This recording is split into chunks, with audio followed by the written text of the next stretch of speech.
Welcome, my name is Rebecca Martin. I'm the Director of Education and Guest Experiences at Gunston Hall. I am delighted that you are able to join us for the fourth and final segment of our symposium, Dissent Made Material. If you haven't yet had an opportunity to see the first 3 parts of our symposium, don't worry. They are available here on our Facebook page and on Gunston Hall's YouTube channel. Tonight, we are delighted to have with us Dr. Hinda Mandel of the Rochester Institute of Technology, who is going to talk with us about crafting dissent together apart, a legacy of craft action from a COVID year. Now, I imagine you're going to have some questions during Professor Mandel's talk. Please let us know those questions. You'll have an opportunity to put those into the chat or the comments anytime during the presentation. Please put those in so we may pass them along to Dr. Mandel. Let's go ahead and get started. Hi, everyone. Thanks so much, Rebecca. And I want to give a special thank you to the staff at Gunston Hall for all of the work that they're doing, such as this program during the pandemic, allowing people such as myself to connect with you, members of this audience. And I hope that everyone listening is safe and warm, during this protracted period of precariousness. So today, as Rebecca mentioned, I am talking about the craft action legacy from this past year. But in order to do so, I'm going to take us a bit through history and around the world. So I just did want to let you know that we'll be jumping around in time a bit during this chat, but we will be ending with what I'm calling this COVID year. And before we get going too far in, I wanted to encourage you all, if you feel so moved, to please check out some of my work on my website at omghinda.com. I love hearing from you all. I love having conversations on craft and chatting about potential collaborations. So I'm going to go ahead now and share my screen. And before I hit the next slide, I just want to go over what do I mean by crafting dissent, or to craft dissent. Of course, it's part of the book title of my edited volume. But for the purposes of this chat, when I say to craft dissent, I really mean deploying handcraft as a type of political action, a type of political action that protests the status quo or that interrogates power structures. And there's such a symbolic richness to textiles that it makes such a powerful entry point as a tool to use for dissent.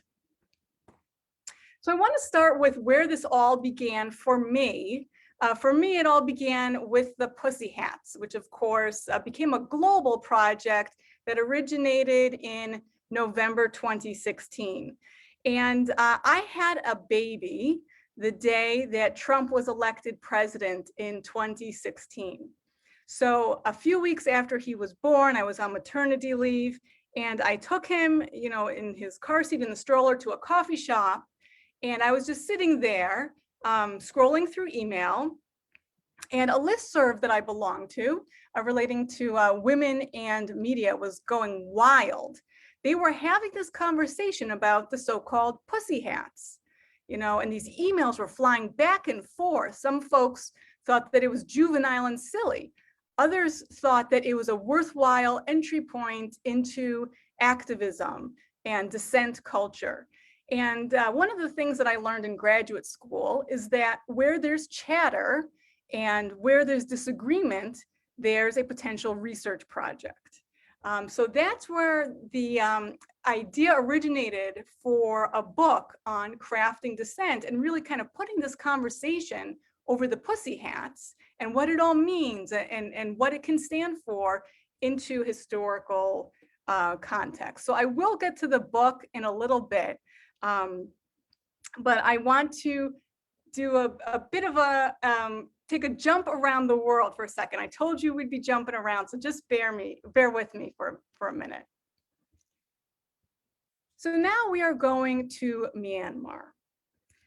Craft action doesn't have to be a highly orchestrated national event, as it was, of course, during the Pussy Hat movement, when there was a literal global run on hot pink yarn.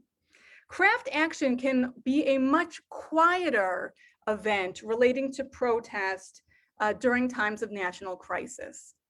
And I want to tell the story of the young woman that we see here. A friend of mine who I went to high school with, she does work in Myanmar, and she contacted me saying, hey, have you seen this? This looks like something that might be up your alley. I said, no, I haven't seen this. Can you tell me, what I'm looking at here? And it's a series of photographs of a young woman who is doing crochet. And in her Instagram version of this post, she says she's doing crochet along the side of the road.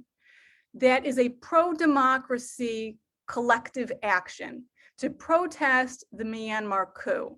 And I'm not sure if you can see the hashtags on this post, but it says a Crochet Team, free elected democratic leader, and save Myanmar democracy. So I reached out to this young woman through Facebook Messenger, and she did give me permission to share these images.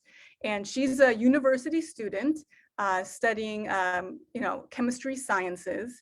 And she said that she does this because she and her colleagues, in this struggle for democracy, they create these bracelets that they then give away to free for people as a symbol of democracy. And it's literally an embodied protest, right, where they are tying and wrapping their handwork along on the wrists of people that they don't know. And one of the things she's also done is she's crocheted a flag of her chosen political party, which is the National League for Democracy in Myanmar. And here are some other examples of like stuffed loveys that they make that they give out at this protest, as well as bracelets. And of course, as you can see here, red is a very powerful color. She said red stands for democracy in her country. So one of the reasons why seeing these photos from across the globe from me and texting with her was so resonant personally, is because it really connected to work that I did late last year in September of 2020 in my city of Rochester, New York. So in September of 2020, peaceful protests really took over the city in Rochester, New York, when we learned that the local police department, the Rochester Police Department, effectively lynched a Black man who was having a mental health episode, he was unclothed and he was distraught, and he was pinned to a snowy Rochester street by RPD, who did, members of the RPD did a plank position on his head, forcing him to wear a spit hood and effectively killing him. His death was ruled a homicide by the coroner's office. Some of you may have heard of this news event. The man's name was Daniel Prude. And so there were protests every night, and they became, there was pepper balls and tear gas, and there were attack dogs deployed by the local police department. So as part of this movement and in an effort to stand in solidarity with our local Black Lives Matter organizers, I co-organized an event called Yarn Over Police Brutality. And about 45 women gathered on the steps of City Hall as an effort to protest police brutality. And it was a type of sit-in. And the strings that you see tied around the lamppost were a type of impromptu action. done by people in attendance at this sit-in. So here's another photo of this type of yarny web that some folks created. And of course, you can see that the yarn is red, which again, to me, was really resonant of some of the photos that I saw at the Myanmar knit-in and crochet-in protest.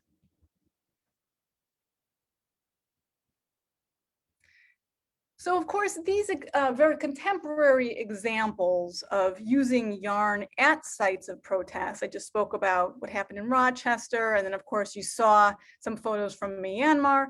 These don't exist as singular events. They're really part of a historical thread of crafting dissent. And there are numerous examples, and I just picked a handful of them. Of course, we have the Hmong cloths, which are textile narratives of Hmong people escaped from Laos in the 1970s when they were under physical threat. And relatedly, we have the Arpiera story cloths, in which people told imprinted textile narratives of abuses that they suffered under Pinochet in Chile. There's also examples not shown here of Argentinian mothers wearing white kerchiefs on their heads during the era of the disappeared, right, where the names of their loved ones who are snatched by government officials. And so where they were standing in public squares, showing the names of those who are taken from them.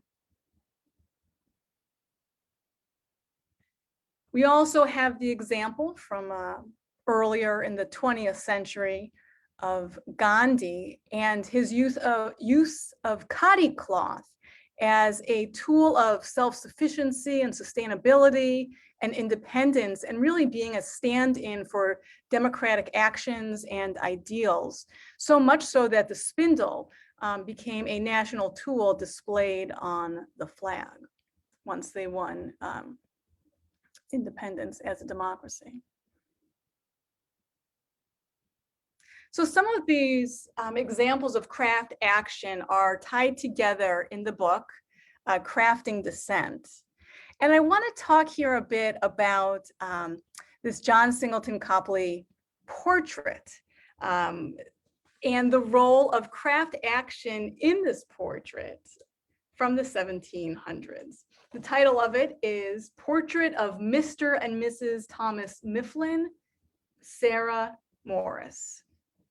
And this piece of fine art portraiture is held at the Philadelphia Museum of Art.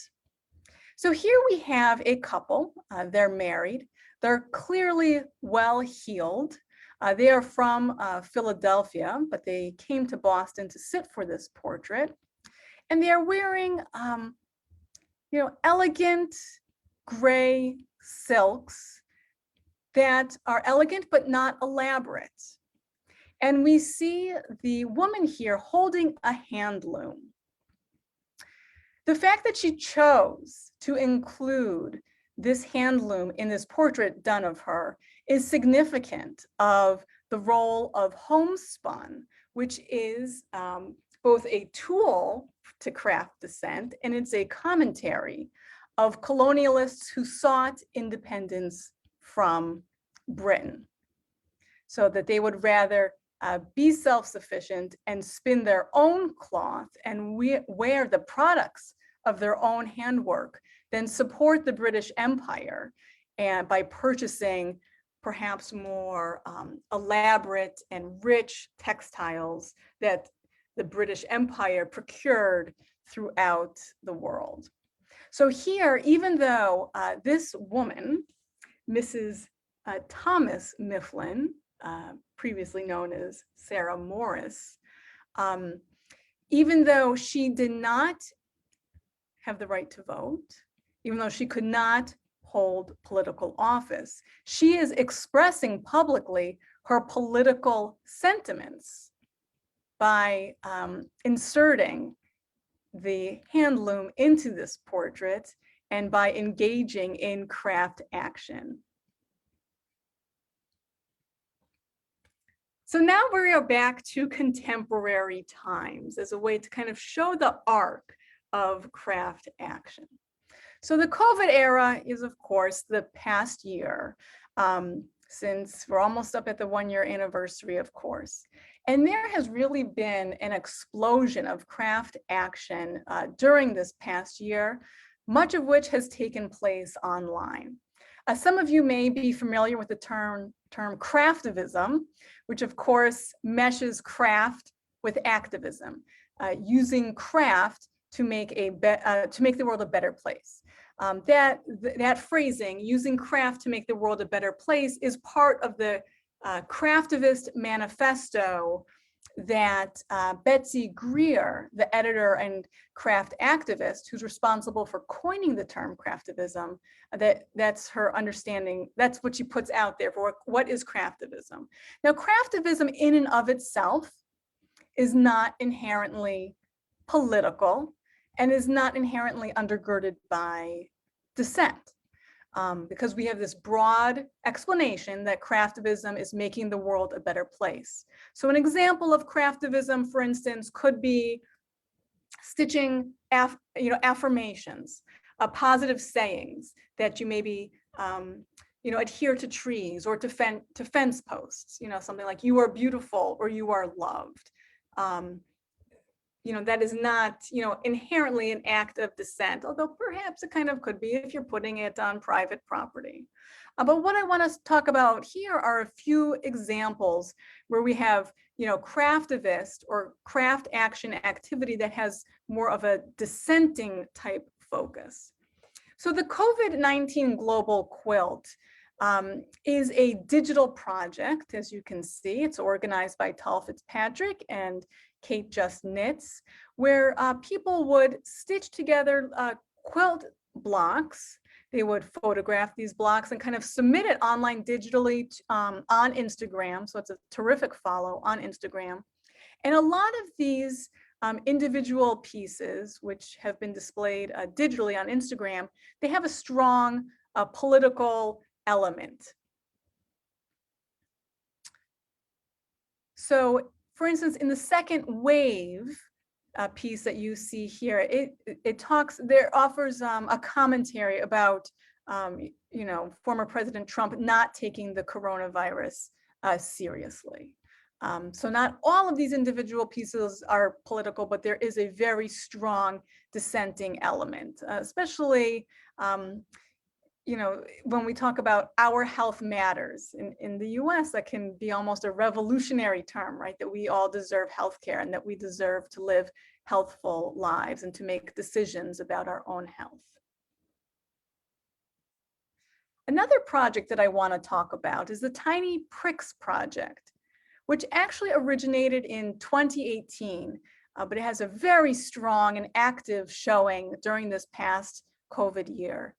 And I wanted to capture one of my most favorite submissions. Again, this is a project that at this time lives most significantly on Instagram. It's a digital project, although it does have offline, or I guess what people formerly called, IRL, in real life exhibition opportunities. So the way that this project originated, and it's spearheaded by Diana Weimar.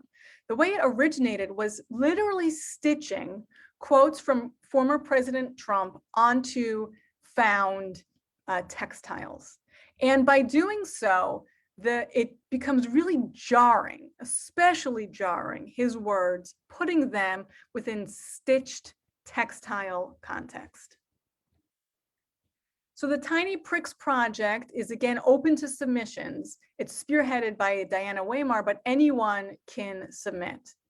This one here, of course, is commentary about the January 6th insurrection in Washington, D.C. I will read to you the vertical stitching. It says weapons, insurrection, lies, and death.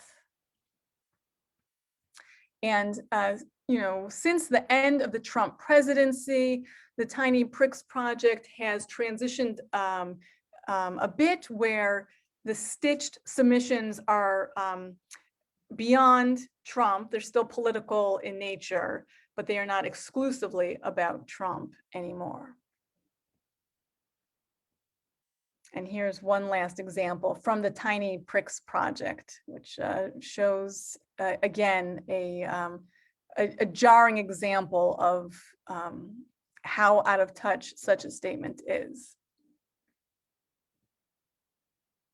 So at this point in the chat, I did want to put out a exhibition plug. It's not a shameless plug. It's a excited plug here. I am serving as guest curator for an exhibition called Piecework 2020, and we are accepting entries for a bit more until March 1. So you can check out Fuller Craft on Instagram for submission details. But all submissions must have been created since 2020, and it's using textiles as social commentary, particularly surrounding issues of Black Lives Matter. Happy to answer questions about that when we get to it.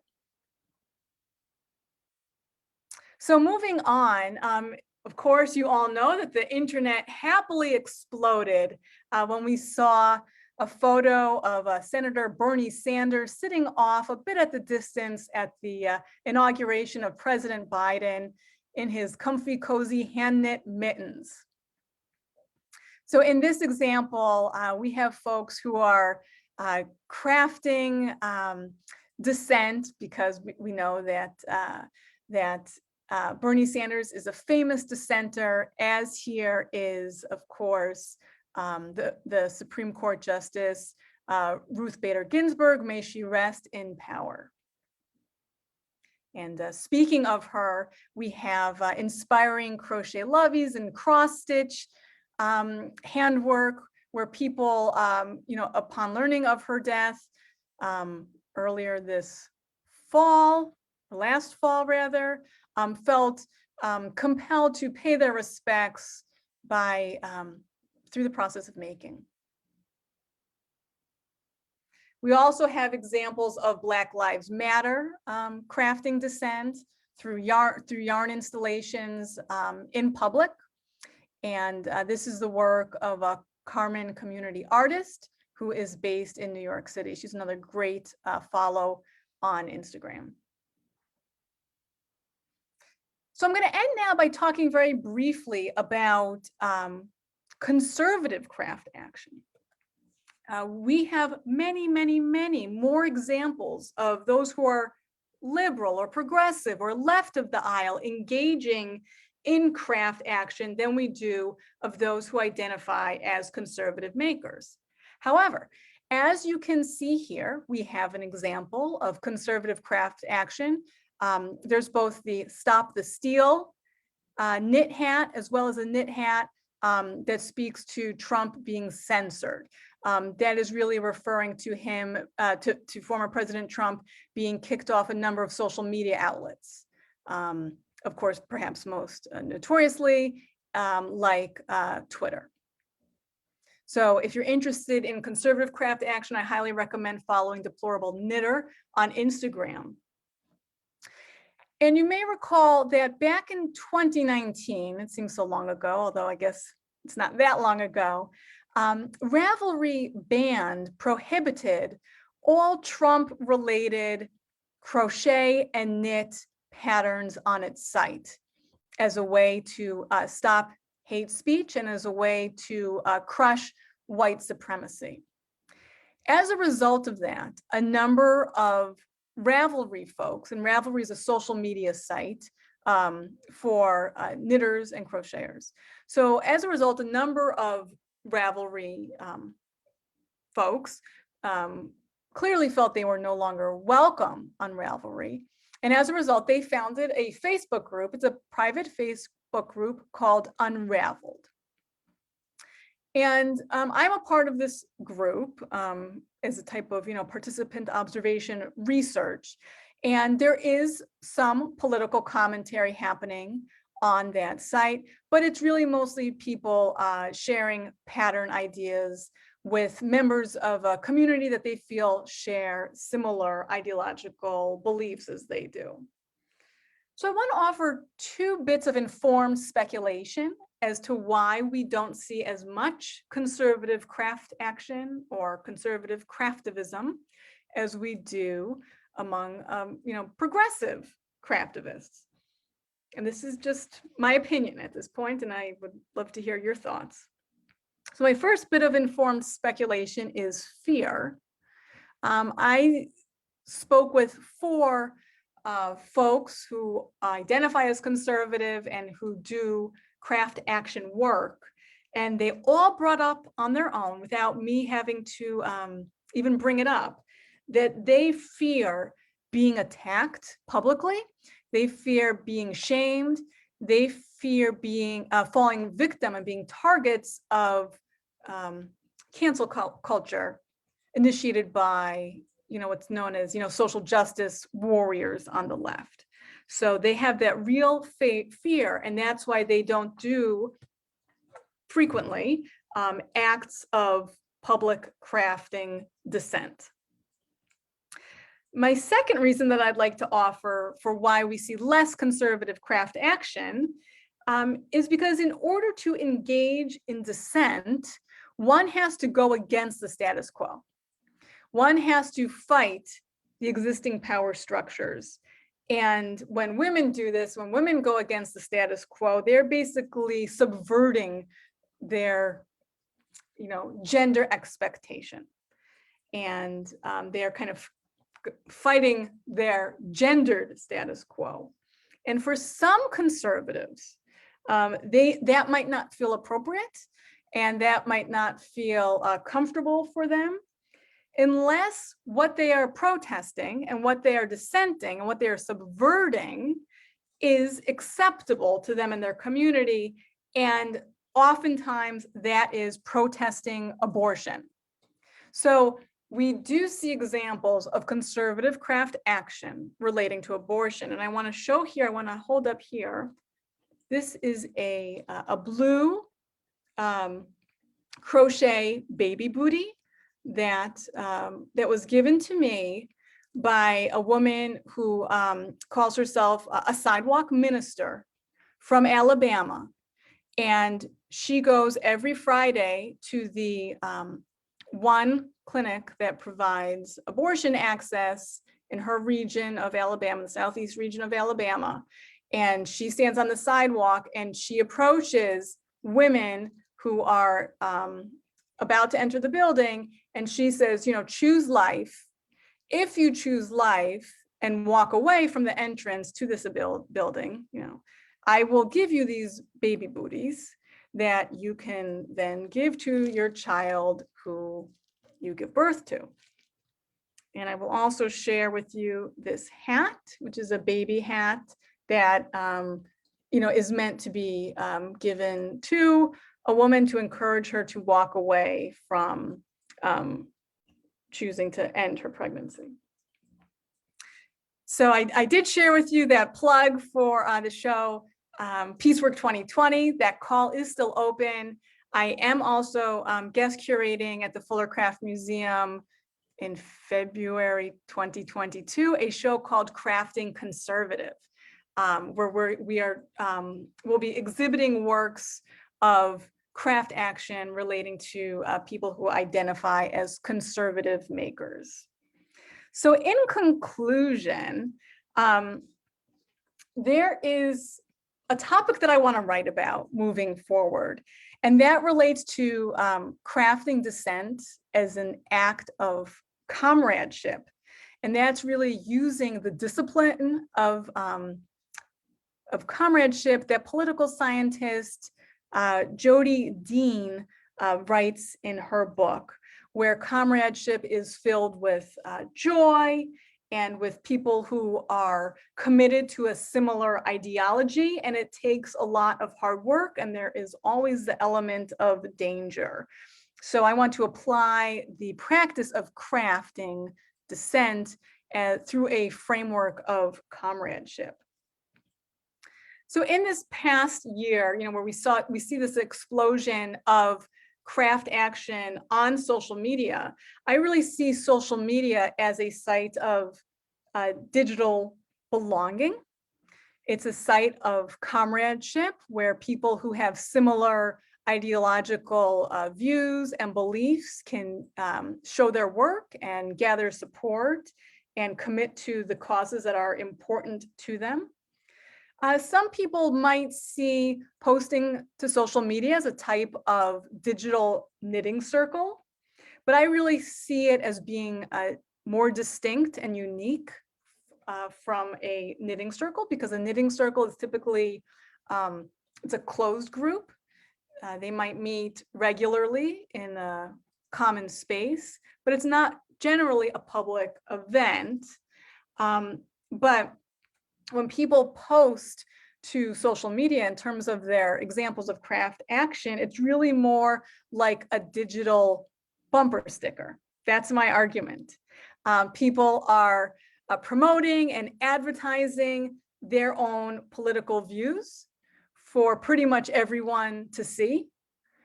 It is physically stuck to them through their social media handle.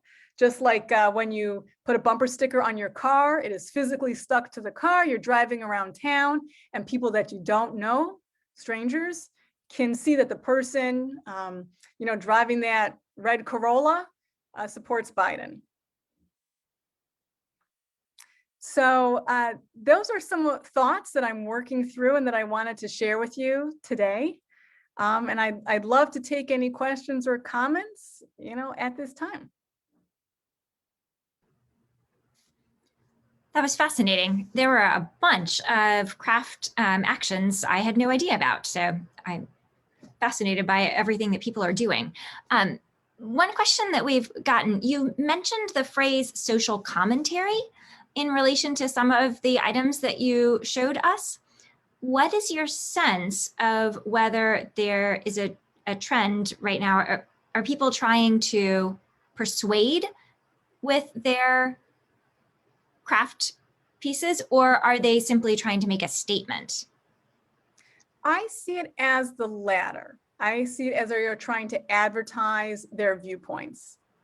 So it's like the digital bumper sticker, or it's like putting a lawn sign, during a campaign season. So people can clearly see your views, and you can, so people know where you stand.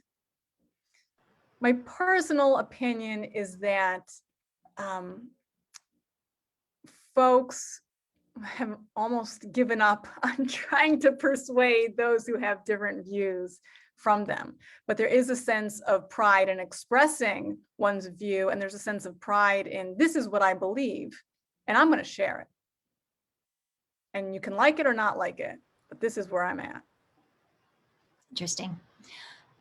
Folk art collections show us crafts with dissent messages from the past. Are you aware of any museums that are collecting this sort of material that's being made today?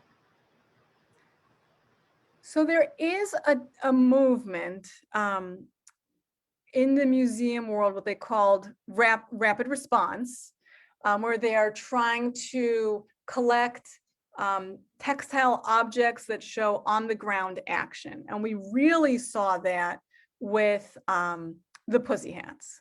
We saw, there was I think it was Michigan State. I know the Fuller Craft Museum. There's the museum in London that I'm blanking on, where they wanted to display and add to their collections right away, works relating to the Pussy Hats. Interesting. Can you give us more examples of non-political craftivism? Yes, I can. Yes. So there are a number of examples of craftivism that is, I guess you can call bipartisan or non-political. Bipartisan meaning all folks are welcome from any and all sides of the aisle. One example of non-political craft action is, I think it's called Blankets for Baby Rhinos, which is a Facebook group, extremely active, providing knit and crochet blankets for little baby rhinos who may have been separated from their mothers in Africa, where the mothers were poached and killed, and now you have these little baby rhinos who need warmth. So that's an example where it's not directly political, as in, beltway politics. Another example of, I might call it like bipartisan craft action, is the Tempestry Project, which relates to climate change and using different colors to map the change in the Earth's temperature over time. Okay, I mean, there might be some folks who say that climate change, isn't real, or so, I don't know, I might be verging a little bit into the political. There is also, I'll share a project that I did, which is now done. It was back in 2018 when there was the mass shooting at Tree of Life Synagogue in the Squirrel Hill neighborhood of Pittsburgh. I co-organized an event called Jewish Hearts for Pittsburgh, and that had more than 1,000 members from across the US of all political backgrounds, all religious backgrounds. And we actually didn't really talk politics in that group. It was just a shared understanding that people should be able to live freely and safely and practice the religion that they choose without, risk of bodily harm.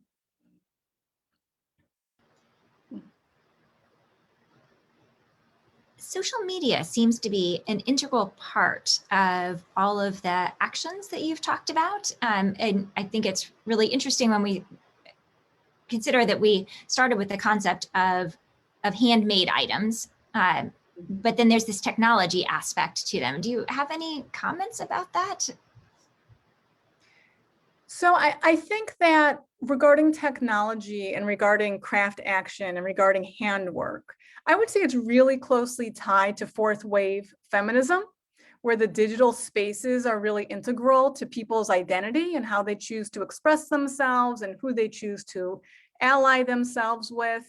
And so the importance of having a digital presence, and now the understanding that there is not offline and online, there's just who you are, right? Our online selves are just as important to our communities and our cultures and our sense of identity as our offline selves.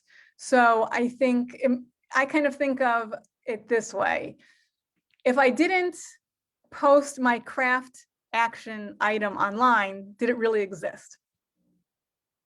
So like maybe you are engaged in a yarn installation in public in your hometown and you decorate some trees with knit flowers. So of course that's a public installation that people will see walking by. But if you don't post it online, then the audience is going to be limited. And I think there's this sense that we are our own brand ambassadors and we need to promote ourselves online. But that might sound a little silly, but the serious thing is that by promoting yourself online, you're meeting people and you're building community online. So I think it's really important to not kind of denigrate the performative aspect of online posting. There is community there, of course. And then one last question. The book that you edited, Crafting Democracy, or excuse me, Crafting Dissent, is really thick. There's a lot of stuff in there. Why do you think that this subject has been rather understudied to this point when it seems that it's such a rich topic? There's so much to talk about. Well, I think because, throughout time, the people who have been doing this have been traditionally women. And we know that historically, women's work has been diminished. And you know, women's work has also been part of the private sphere. A woman did it for her family. She did not do it for, you know, public acclaim, although of course, how one's family appeared reflected publicly on that woman or on women. So I think that we have to understand who we're studying, and it's traditionally women who have been producing these types of handcrafts. But we do see a lot of research and, you know, inquiry relating, of course, to the role of sock knitting during the Civil War, right? And it was, you know, women of the North and women of the South, they both equally did that for their soldiers. And we see a, you know, a national effort of knitting socks, you know, and knitting, you know, helmet caps during the world wars, right? Where women throughout the country were encouraged to, quote, you know, knit their bit. And there's a great Red Cross poster that says, "Our boys need socks," SOX, which is so saucy for, you know, early 20th century. But I don't necessarily see that craft action as crafting dissent, because it's patriotic crafting, because you're knitting for the nation. So I think it's really, you know, in recent years where women have kind of subverted what is expected of textiles and placing textiles publicly instead of privately to make a statement. With, you know, for instance, we see that at the nuclear site, Grenham Commons in the UK. But of course, it's not only women.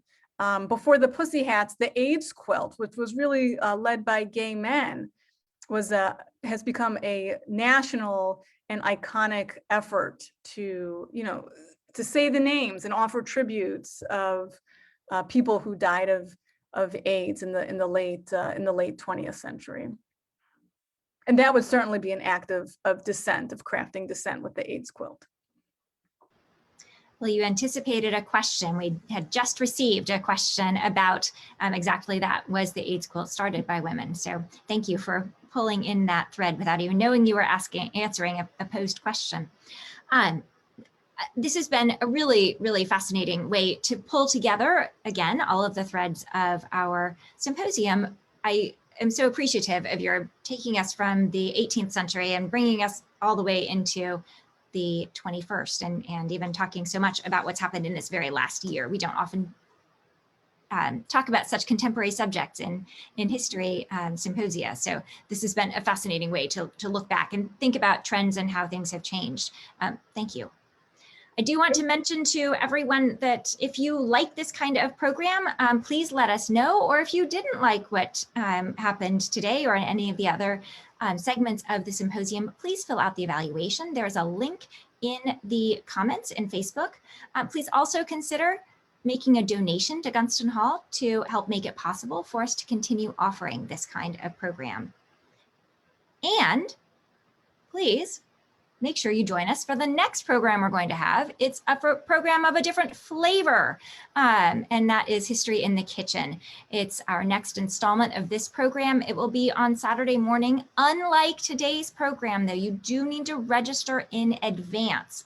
Otherwise, you won't have the ingredients list and you won't get the Zoom link. So please make sure that you sign up in advance for History in the Kitchen. That will be on Saturday morning at 10:30 a.m. It's only about half an hour long. We hope that you'll cook along with us, and then you'll have something really tasty at the end of the program.